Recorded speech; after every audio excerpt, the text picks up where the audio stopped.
Simon and Garfunkel's 1981 Central Park concert was the first time Paul Simon and Art Garfunkel performed together as Simon and Garfunkel for a full show after the release of their final album, Bridge Over Troubled Water, in 1970. For the duo, the concert ended up being both a fresh beginning and a new conclusion. Part 2 of Paul Simon's new documentary, In Restless Dreams, The Music of Paul Simon, will debut on MGM Plus on March 24th. Simon, 82, talks on the significance of the Central Park show, what it meant for Simon and Garfunkel's future, and the terrifying moment when a man stormed the stage.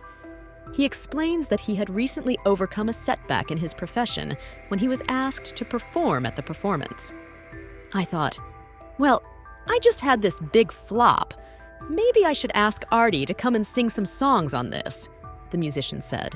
This was because his 1980 album, One Trick Pony, was a flop. Though it started off well, the event was cut short as 500,000 people flocked to the Great Lawn in Central Park to see the much-awaited reunion of the former duet. It had started off as a small benefit concert. Simon describes the concertgoer who leaped onto the stage as he was singing The Late Great Johnny Ace. I saw him get on the stage out of the corner of my eye. Security dragged the man off stage right away, and Simon continued to perform. Garfunkel remained off to the side, observing the incident develop without offering any commentary. Simon continues, "What's interesting about it is that my band is ready to jump in." Artie was seated on the couch. He refused to take a bullet in my behalf.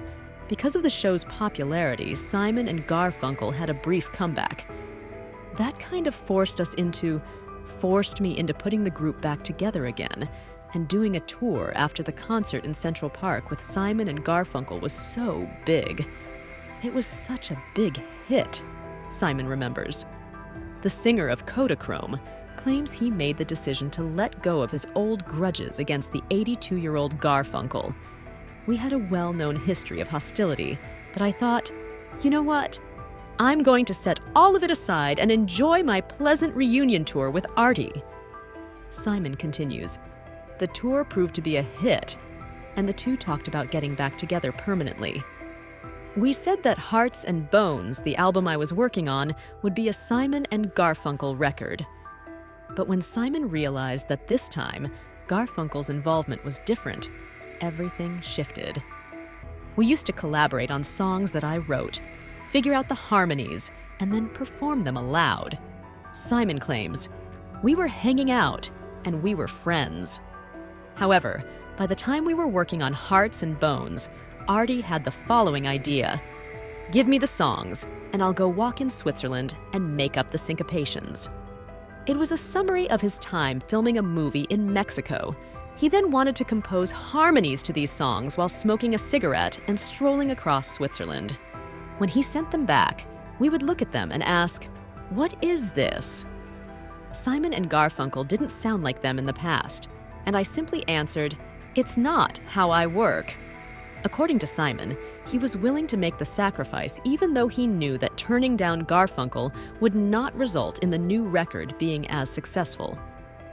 I made the decision not to proceed, so I had to declare, Hearts and Bones, it's not going to be a Simon and Garfunkel album. Everyone felt let down. Thus, that record was somewhat doomed to fail before it ever took off. Although Simon and Garfunkel's Central Park performance seemed to be a turning point for them, Simon claims that it was really only a luxurious bandage. The breakup that happened after Garfunkel's 1970 film Catch-22 was never repaired, he says. It was merely covered with a bandage. But because the event in Central Park was such a lavish bandage, we neglected the fact that, in essence, we were finished as a team.